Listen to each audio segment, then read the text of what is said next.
I've shown you that we can use deep brain stimulation to treat the motor system in cases of Parkinson's disease and dystonia. I've shown you that we can use it to treat a mood circuit in cases of depression. Can we use deep brain stimulation to make you smarter? Anybody interested in that? Of course we can, right? So what we've decided to do is we're going to try to turbocharge the memory circuits in the brain. We're going to place electrodes within the circuits that regulate your memory and cognitive function to see if we can turn up their activity. Now, we're not going to do this in normal people. We're going to do this in people that have cognitive deficits. And we've chosen to treat patients with Alzheimer's disease who have cognitive and memory deficits. As you know, this is the main symptoms of early onset Alzheimer's disease.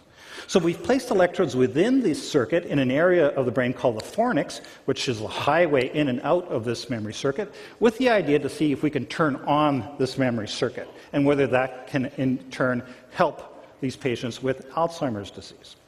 Now, it turns out that in Alzheimer's disease, there's a huge deficit in glucose utilization in the brain. The brain is a bit of a hog when it comes to using glucose. It uses 20% of all your, even though it only weighs 2%, it uses 10 times more glucose than it should based on its weight. 20% of all the glucose in your body is used by the brain.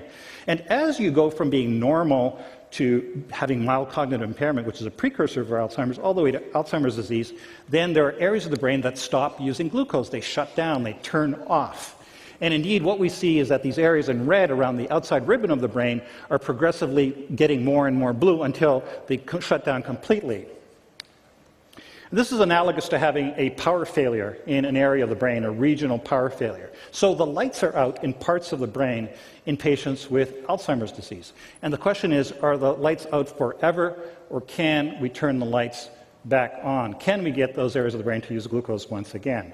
So this is what we did. We implanted electrodes in the fornix of patients with Alzheimer's disease. We turned it on, and we looked at what happens to glucose use in the brain. And indeed, at the top, you'll see before the surgery, the areas in blue are the areas that use less glucose than normal, predominantly the parietal and temporal lobes. These areas of the brain are shut down. The lights are out in these areas of the brain. We then put in the DBS electrodes, and we wait for a month or a year, and the areas in red represent the areas where we increase glucose utilization. And indeed, we are able to get these areas of the brain that were not using glucose to use glucose once again. So the message here is that in Alzheimer's disease, the lights are out, but there is someone home, and we're able to turn the power back on to these areas of the brain. And as we do so, we expect that their functions will return. So this is now in clinical trials. We are going to operate on 50 patients with early Alzheimer's disease to see whether this is safe and effective, whether we can improve their neurologic function.